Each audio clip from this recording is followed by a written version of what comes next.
सुबह का समय था। पहाड़ों के पीछे से सूरज झांक रहा था।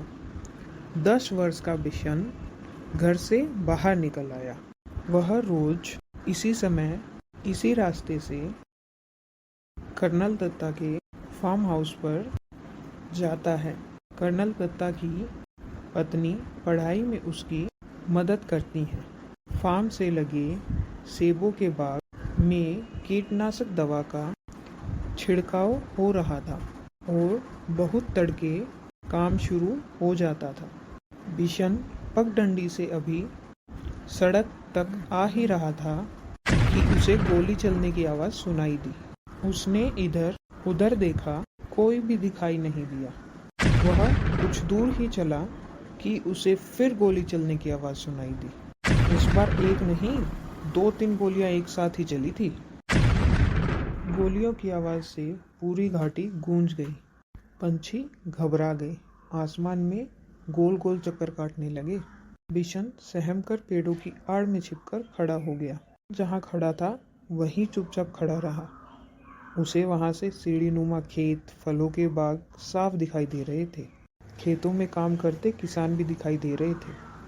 फसल तैयार खड़ी थी। सुबह की हल्की धूप में खेत सुनहरे दिखाई दे रहे थे। बिशन अभी सोच ही रहा था कि गोली किसने और क्यों चलाई होगी। तभी एक और गोली की आवाज़ आई। एकाएक बिशन को गोली चलने का कारण समझ में आ गया। जब फसल पक जाती है तब गेहूं के खेतों में दाना चुगने ढेरों तीतर आते हैं। शिकारी इस बात को जानते हैं, इसीलिए वे सुबह सुबह ही तीतर मारने चले आते हैं। पिछले साल भी शिकारियों ने इसी तरह बहुत से तीतर मारे थे। कुछ तीतर तो वे उठा ले गए, बाकी को वहीं छोड़ गए।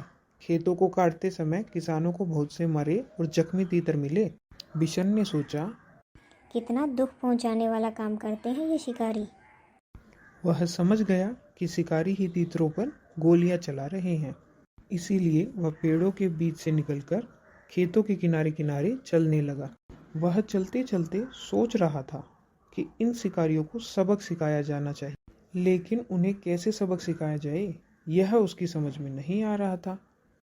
तभी उसके पाँव के पास सरसराहट हुई। उसने देखा एक घायल तीतर गेहूं की बालियों के बीच फंसा झटपटा रहा है। बिशन वहीं घुटनों के बल बैठ गया। उसने घायल तीतर को पकड़ने के लिए अपना हाथ बढ़ाया, लेकिन घबराया हुआ तीतर छिटक कर खेत के और अंदर चला गया। बिशन जानता था कि शिकारी इस तीतर को ढूंढ नहीं पाएंगे और घायल तीतर यहीं तड़फ तड़फ कर मर जाएगा। उसने स्वेटर उतारा और मौका देखकर तीतर पर डाल दिया। तीतर स्वेटर में फंस गया और बिशन ने उसे पकड़ लिया। बिशन ने उसे अपने सीने से चिपका लिया और खेतों में से निकलकर पहाड़ी की ओर भागने लगा। वह इतना तेज चल रहा था मानो उसके पंख लग गए हैं।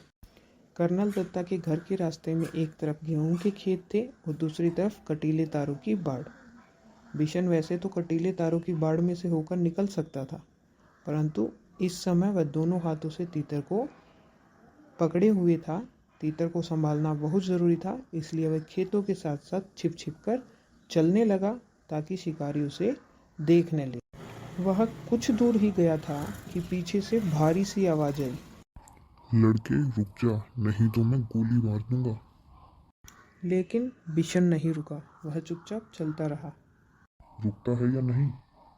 उस आदमी ने दोबारा चिल्लाकर कहा। तब तक बिशन कटीले तारों के पास आ गया था।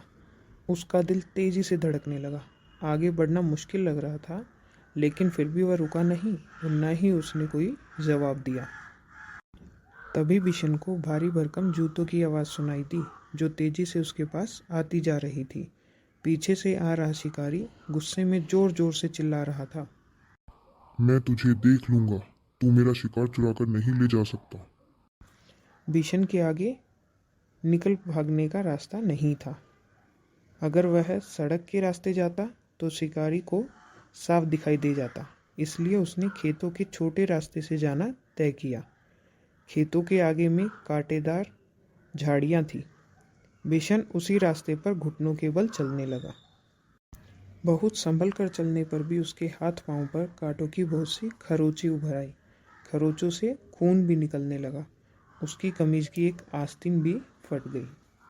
वह जानता था कि कमीज फटने पर उसे माँ से डांट खानी पड़ेगी, पर बिशन को इस बात का संतोष था कि वह अब तक तीतर की जान बचाने में कामयाब रहा।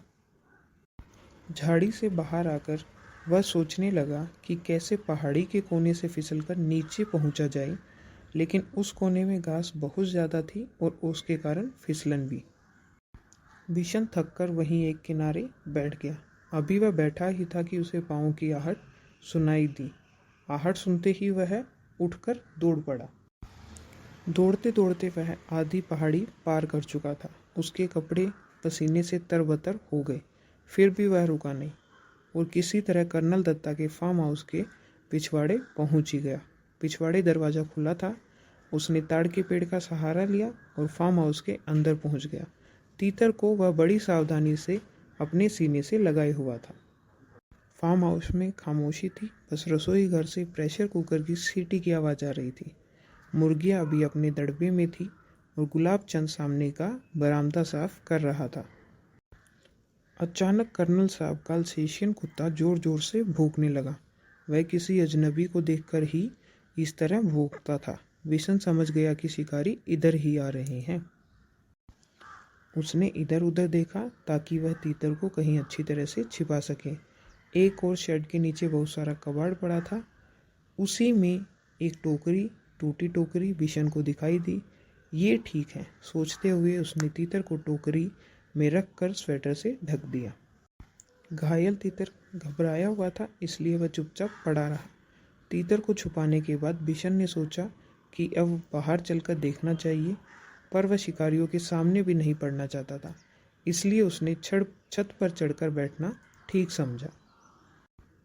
बिना सीढ़ी की छत पर चढ़ना उसके लिए बहुत आसान काम था। वह अक्सर इस शेड की ढलवा छत के सहारे ऊपर चढ़ जाता था। बिशन लकड़ी के खंभे पर बंदर की तरह छलांग लगाकर लटक गया और ऊपर की ओर खिसकते हुए छत पर जा पहुंचा। कपरेल की छत ढलवादार छत थी, इसीलिए वह चिमनी के पीछे छिपकर बैठ गया ताकि वह किसी और को दिखाई न दे, लेकिन वह स्वयं सब कुछ देख सके। उसने देखा कि दो शिकारी इधर ही चले आ रहे हैं और उनको देखकर कर्नल साहब का अल्सेशियन कुत्ता जोर जोर से भौंक रहा है। कर्नल ने कुत्ते को जोर से डांटा, चुप रहो, पर वह न माना। पिछले दोनों पांव पर खड़े होकर वह उछल उछल कर भौंकने लगा। वे दोनों शिकारी करीब आ गए और कर्नल ने रोबदार आवाज में पूछा, कौन हो तुम? यहाँ किस लिए आए हो? साहब, हम शिकारी हैं, हर साल शिकार के लिए आते हैं। अच्छा, तो तुम्ही लोगों की गोलियों की आवाज़ें गूंज रही थी सुबह से? जी हाँ, हमारे पास लाइसेंस वाली बंदूकें हैं। सरपंच माधो सिंह भी हमें जानते हैं। तो तुम हर साल तीतरों का शिकार करते हो? कर्नल ने मजाक उड़ाते हुए कहा। जी हाँ, तीतर भी मार लेते हैं कभी कभी। अभी अभी एक लड़का हमारे शिकार तीतर को लेकर आपके यहाँ छिपा है। हम उसे ही ढूंढ रहे हैं। अच्छा, तुम जो इतने सारे तीतर मारते हो, उनका करते क्या हो? सीधी सी बात है साहब, खाते हैं। अब तो उस लड़के को ढूंढवा दीजिए साहब, वह इधर ही छुपा है। कर्नल दत्ता ने उनकी बात पर कोई ध्यान नहीं दिया और गुस्से से कहा, कैसे हो तुम लोग? हर साल आकर इतने तीतर मार डालते हो, कुछ को खा लेते हो और बाकी को घायल करके यहाँ तड़फ तड़फ कर मरने के लिए छोड़ जाते हो। जब फसल कटती है तब ढेरों मरे हुए तीतर मिलते हैं। कर्नल दत्ता की बात सुनकर वे दोनों घबरा गए। उन्हें उम्मीद नहीं थी कि कर्नल इस तरह उन्हें डांट देंगे। कर्नल दत्ता ने उन्हें इतना ही कहकर नहीं छोड़ा, आगे बोले, पक्षियों को मारने और उससे ज़्यादा उन्हें घायल करके छोड़ जाने में तो कोई बहादुरी नहीं है। अब तुम दोनों यहाँ से जा सकते हो, या तुम्हारा कोई तीतर वीतर नहीं है। अब जाते क्यों नहीं, खड़े क्यों हो? बिशन चिमनी से सब कुछ देख और सुन रहा था। वे दोनों शिकारी बिना कुछ बोले मुड़े और वापस चले गए। कर्नल दत्ता ने गुलाबचंद से दवाई छिड़कने वाली मशीन लाने को कहा। तभी बिशन छप्पर से सेट पर होता हुआ नीचे कूद पड़ा।